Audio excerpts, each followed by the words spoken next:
જય સ્વામિનારાયણ। શ્રી સ્વામિનારાયણ ગુરુકુળ રાજકોટ સંસ્થાન દ્વારા આયોજિત SGIS ઓનલાઈન ગુરુકુળમાં વિદ્યાર્થી મિત્રો આપ સૌનું સ્વાગત છે। હું ટા કિરેન, MA BEd વિષય ગુજરાતી।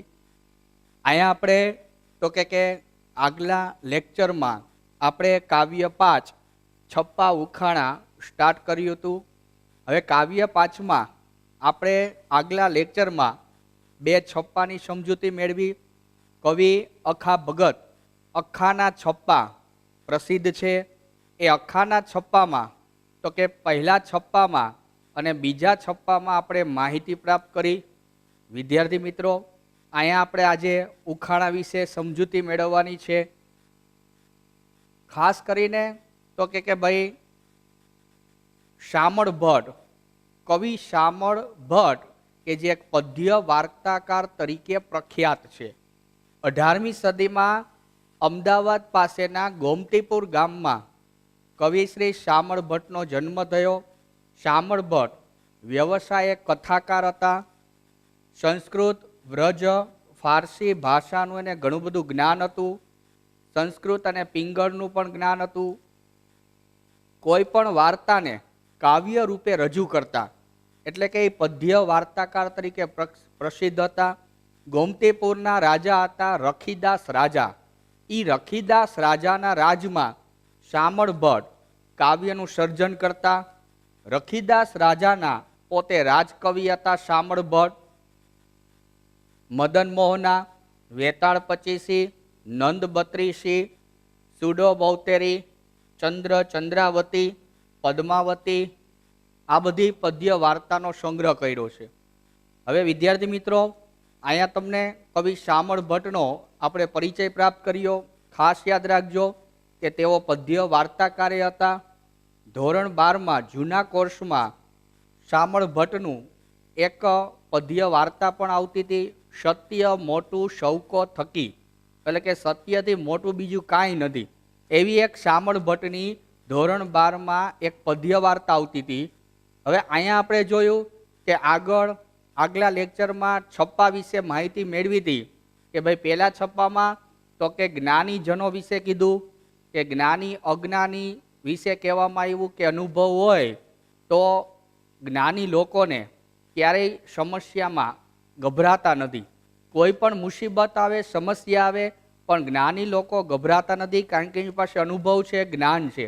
જ્યારે અજ્ઞાની લોકો તો કે ઉંદરની માફક અવાજ કરે છે। હવે એમાં ઉદાહરણ હતું પંખી અને ઉંદર, કે આગ લાગવાથી ઉંદર છે એ શોર બકોર કરે છે, જ્યારે પંખીઓ પાસે પાંખ છે એટલે ઉડીને આકાશમાં ચાલ્યા જશે। હવે આગ લાગે ત્યારે પંખી તો ચાલ્યા જાય પાંખ વડે, પણ ઉંદર બિચારા અવાજ કરે છે, દોડા દોડી કરે છે।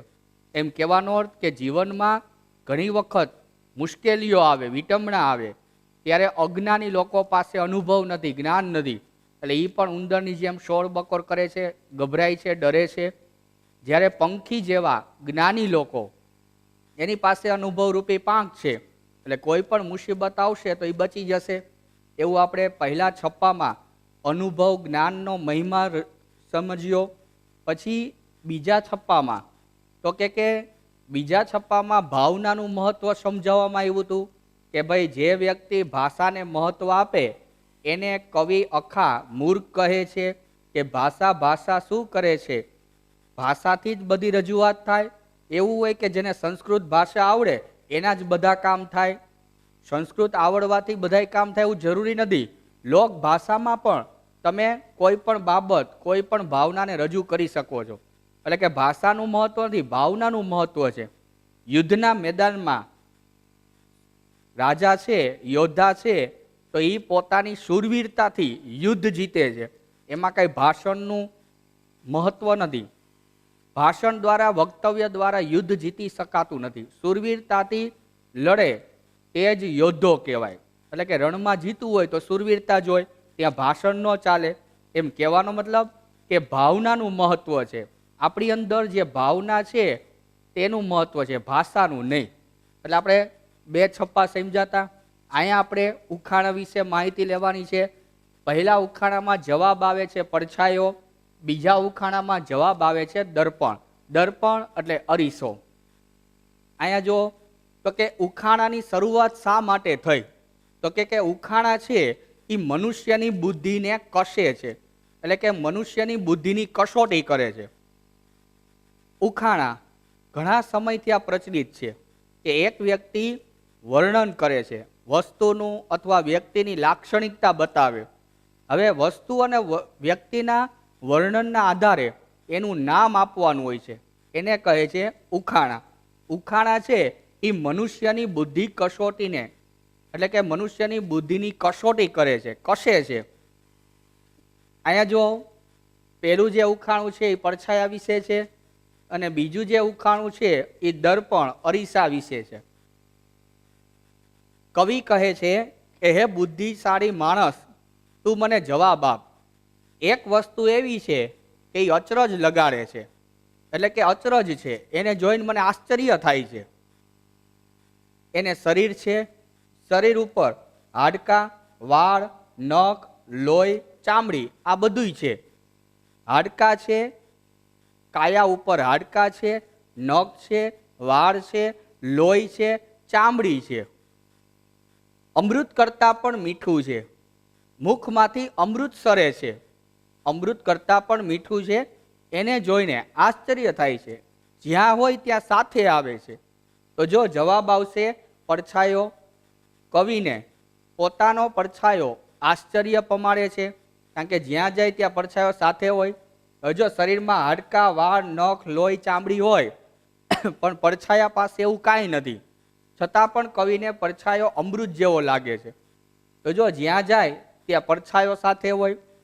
શરીરમાં હાડકાં, વાળ, નખ, લોહી, ચામડી છે, પણ પડછાયા પાસે એવું કાંઈ નથી, છતાં પણ પડછાયો કવિને અમૃત જેવો શીતળ લાગે છે. હવે જે બીજું ઉખાણું છે એમાં અરીસા વિશે કીધું છે, પણ સરોવરના ઉદાહરણ દ્વારા.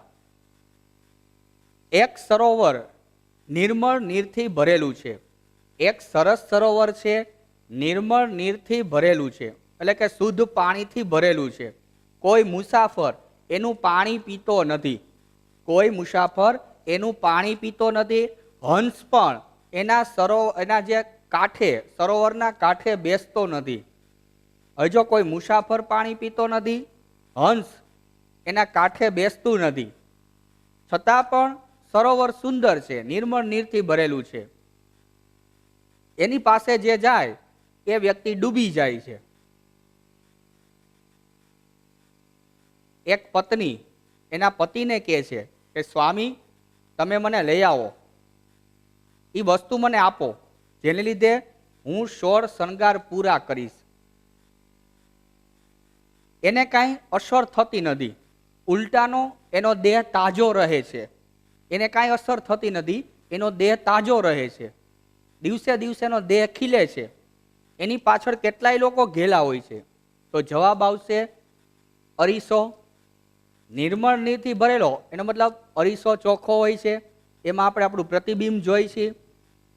અરીસામાં જોઈને કેટલાય લોકો તૈયાર થઈને ઘેલા થાય છે, અને કેટલાય લોકો સ્ત્રીઓ પાછળ ઘેલા થાય છે, પાગલ થાય છે. અહીંયા જો અરીસામાં જોઈને સ્ત્રી પોતે તૈયાર થાય છે, સુંદર લાગે છે, અને એ સ્ત્રીને જોઈને એની પાછળ કેટલાય યુવાનો, કેટલાય લોકો પાગલ થાય છે સ્ત્રી પાછળ. એ સ્ત્રી છે એ અરીસામાં જોઈને તૈયાર થઈ છે. હવે લોકો પાગલ થાય છે, પણ સ્ત્રીના સૌંદર્યને કાંઈ થતું નથી, સ્ત્રીના શરીરને કાંઈ ઈજા થતી નથી. ઉલટાના લોકો એના દેહ પાછળ દોડે છે. એ જ સ્ત્રી પોતાના પતિ પાસે અરીસો મગાવે છે કે હે સ્વામી, તમે અરીસો લઈ આવજો, એ અરીસામાં જોઈને હું તૈયાર થઈશ, 16 શણગાર સજીશ, અને આ રીતે મારા નવ યૌવનને હું પૂર્ણ કરીશ.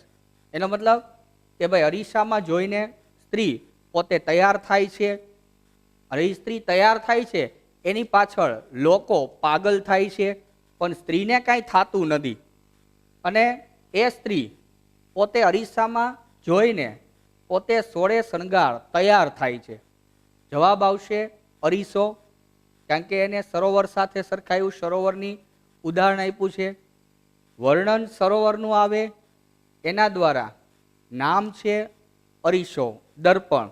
અહીંયા જો તો કે કાયા, કાયા ઉપર હાડકા, વાળ, નખ, લોહી, ચામડી, અમૃત જેવો મીઠો, પણ કહેવા માગે છે પડછાયો, કે પડછાયા પાસે એવું કાંઈ નથી, છતાં કવિને પડછાયો અમૃત જેવો લાગે છે.